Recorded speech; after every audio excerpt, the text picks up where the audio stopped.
Hey guys, good morning. Today we're gonna go ahead and talk about again quadrilaterals, and as you can see, we've been working with quadrilaterals this week. Now, one of the things we're gonna go ahead and talk about is actually the parallelograms. We're gonna go ahead and even though we have the three different families, like we talked about last lesson, we have the family of the parallelograms, the trapezoids, and the kites, and all of them are quadrilaterals because they have four sides. Today, we're going to go ahead and stick to just the parallelogram, which is the first one that you guys see right here. So we're going to actually stick to this one and the properties, right? Let me go ahead and we'll go ahead and do a no fill here. All right, so we're going to go ahead and stick to the parallelograms.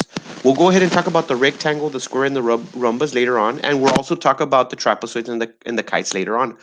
Right now, we're going to go ahead and talk just about the parallelograms and what properties do they have. There's something special that happens every single time it's a parallelogram.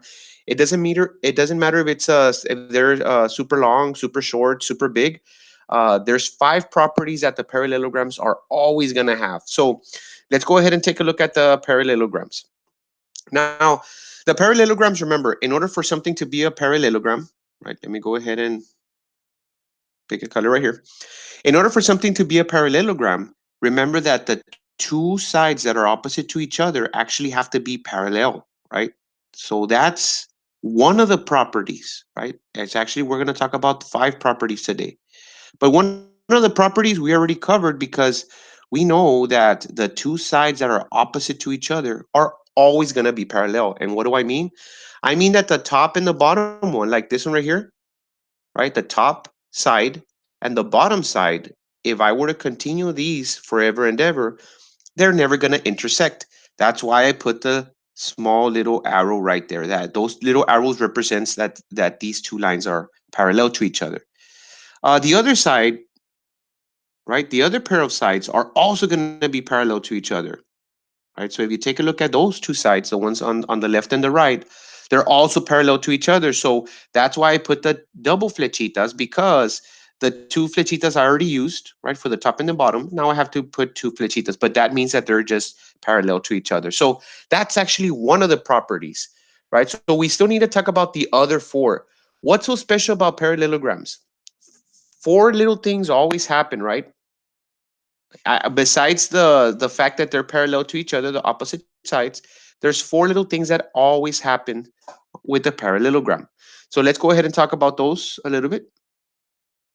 If you take a look at the properties, like what you see in your screen, we have the parallelograms.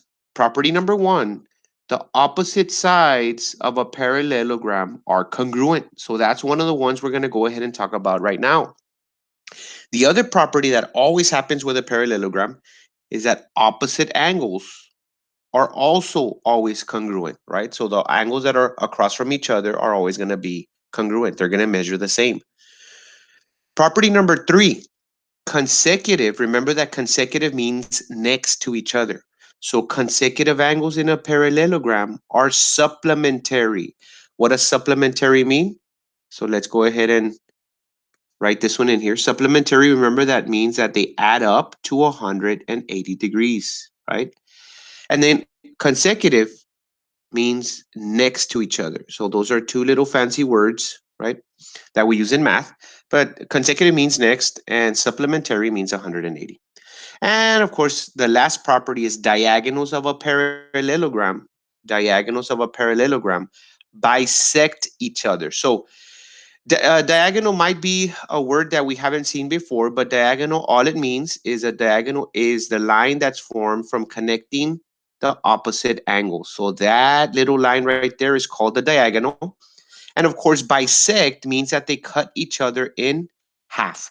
So we'll go ahead and talk about the four properties, or actually there's five, but we already know one of them, which is the one that we just talked about over here. And the other four are the ones that we're going to talk about today. So this is going to be today's lesson. Okay, guys, so let's go ahead and talk about the four properties, right? That I want you guys to understand that the parallelograms always have. So the first one says this: opposite sides of a parallelogram are always congruent. So first of all, let's go ahead and see the two opposite sides, right? This That side and that side are opposite. And let me go ahead and highlight the other two. This side, the top one, the blue one, and the bottom one are always going to be opposite to each other as well. So opposite sides are congruent. What does that mean? That means that this side is going to be congruent to that side, and this side is going to be congruent to that side. Okay, so for example, if I tell you that this side right here measures 3, this side is also going to measure 3 units, 3 inches, 3 meters, 3 feet. And of course, the top and the bottom one, if I tell you that the top one measures 4, the bottom one is going to measure 4 as well. So that property is always going to happen. Every single time you have a parallelogram, boom, we get that. Opposite sides are going to be congruent. And that's what it means. Okay, we gave you an example right there. Let's go ahead and talk about the second one. Okay, so the second, let me use green for this one. The second one says opposite angles of a parallelogram are also congruent. So if we take a look at the opposite angles, let me go ahead and use the highlighters. When I say angles, I'm talking about the ones on the inside, this one and this one. And I also have this angle and this angle are also going to be congruent, right? So these two are opposite and congruent, and these two are opposite to each other and congruent as well. So let's go ahead and talk about a little bit about these two or this property.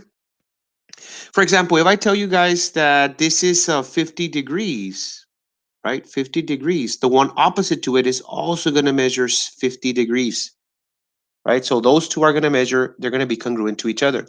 If I tell you that this angle over here, the blue one, measures 130, the one opposite to it is also going to measure 130. Okay, so that's actually the second property. So it's always going to happen. Doesn't matter what size the parallelogram is. It can be a humongous parallelogram. It can be a super small parallelogram. Those two properties are always going to be true. Okay, let's talk about the third property right there. The third property that we have is consecutive angles of a parallelogram are supplementary. Now, first of all, let me go ahead and show you what supplementary or parallelogram, I'm sorry, consecutive angles are. So consecutive angle, this one and this one are consecutive.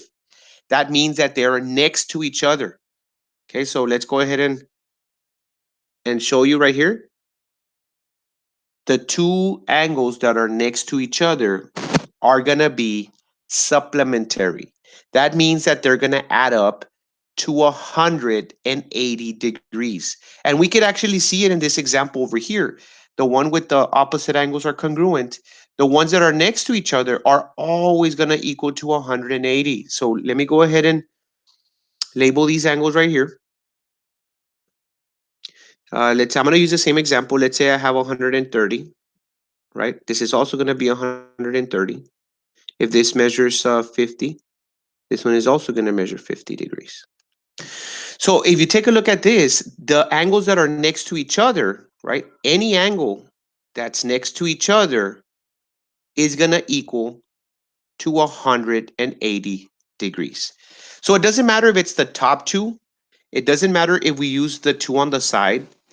The two angles that are next to each other are always going to equal to 180 degrees. So that's another property that you're going to see in all the parallelograms, right? That's property number 3. Consecutive angles in a parallelogram are supplementary. Two angles that are next to each other are always going to equal to 180. And the last property that we need to talk about is that the diagonals of a parallelogram bisect each other. So first of all, let me go ahead and show you what the diagonals look like. I'm going to go ahead and draw a diagonal right here. And I'm going to go ahead and draw the other diagonal right here. Let me go ahead and pick another color so you can see the two different diagonals. Right there. Now, so the diagonals of a parallelogram bisect each other. Okay, so that means, let me go ahead and highlight the last property. That means that the two lines that are created on the inside from corner to corner are going to cut each other in half. So let me go ahead and label this one and this one. This whole line is going to be cut in half by this one. So that means that if this one measures 10, This one is also going to measure 10. Okay. And it also happens with the other diagonal. Okay. So this diagonal also gets cut in half. So if the whole thing measures 22, right? From here to here, it measures 22. If we cut it in half, each little each little segment is going to measure 11, right? So that's what it means by the diagonals of a parallelogram bisect each other. That means that the two lines on the inside are going to cut each other in half. And of course, if you have this measures 11, this side is going to measure 11. If this side measures 10, this side is going to measure 10. So there you have it, guys, the properties of a parallelogram. We actually went over five. The first one we had already talked about, right? The previous lesson, which is the opposite sides are parallel to each other. Actually, that's what makes a parallelogram a parallelogram. And then we talked about the four properties, right? The four properties that are always going to happen is that opposite sides are going to be congruent, right? The two top and the bottom measure 4, and the top and the side, in this case, measure 3 and 3. The second property is opposite angles of a parallelogram are congruent, right? So the two angles that are across from each other, opposite to each other, are always going to be congruent. They're always going to be equal to each other, right? They're going to be equal in measurement. And the third property is consecutive angles of a parallelogram are supplementary. That means that the two angles that are next to each other, if you add them up, they're always going to equal 180 degrees. And the last property is that the diagonals of a parallelogram are always going to cut each other in half. So there you have it, guys. Those are the five properties of a parallelogram. We're going to go ahead and talk about the rectangle, right, in the next lesson and the properties that the rectangle has. And of course, if you have any questions, go ahead and send me a message right through Google Classroom, and I can go ahead and maybe guide you, or maybe we can meet one on one like this, so I can go ahead and show you any example that you guys want me to go over. Thank you guys for watching.